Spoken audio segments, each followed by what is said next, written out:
Hi, welcome to a new episode of The Bold and the Beautiful. We open up at Forrester, and Taylor, Brooke, and Ridge continue to discuss Finn's connection to Sheila. And then we go to El Jardino, and Sheila and Deacon continue to do their romantic dinner. And she tells Deacon how she almost gave up in prison, and Sheila believes that her hope for happiness can be taken away at any day now because Deacon may have to choose his relationship with his daughter over her. Then we see Thomas is in the room designing, and Hope is there watching, and he tells her that he needs a little late night inspiration, and they flirt. Then we see Taylor says that she came back to town mostly to check on Thomas because he is always busy when she calls.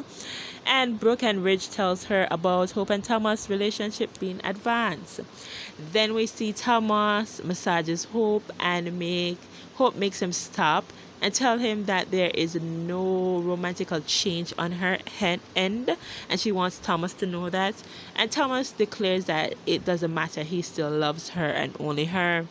Then we see Taylor wonders why Brooke and Ridge didn't stop this relationship between Hope and Thomas. And Brooke and Ridge says that they are adults, they can't stop them. Taylor stressed that Thomas could go back to a very dark and dangerous place, and she has to stop them. Then we see Sheila is thankful for their romantic moment, and Deacon wants to show her pure love. He plays music and they dance.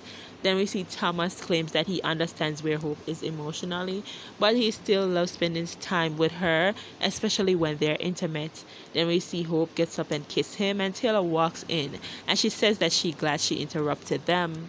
Then we see Ridge is concerned that Taylor is now stressed about Thomas, and Brooke doesn't want Taylor to blame it on Hope.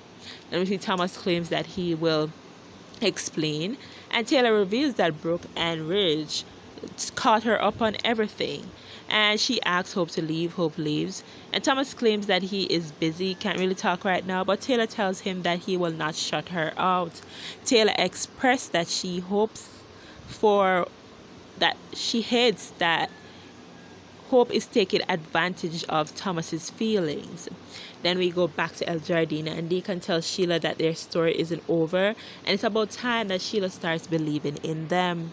Then we see Hope goes to confront Brooke and Ridge about Taylor knowing. Then we see Taylor tries to get Thomas to focus on his life and not on Hope. Says that he is backsliding to a place where he was obsessed with Hope.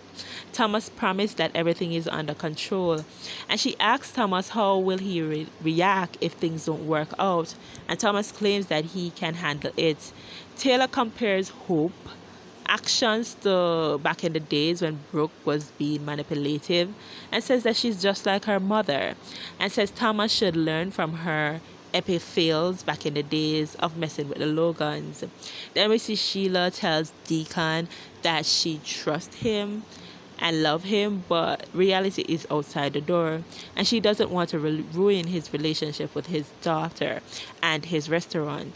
Deacon says that he's a big boy and he makes his own decisions, and Sheila asks what now, and Deacon doesn't want to be alone, and he can't get enough of Sheila's excitement and danger. We see Deacon then goes to his knees with a rose, and Sheila asks, "What are you doing?" And Deacon says that they are worth fighting for. Deacon declares his love and asks Sheila to marry him. Thanks for watching. Bye.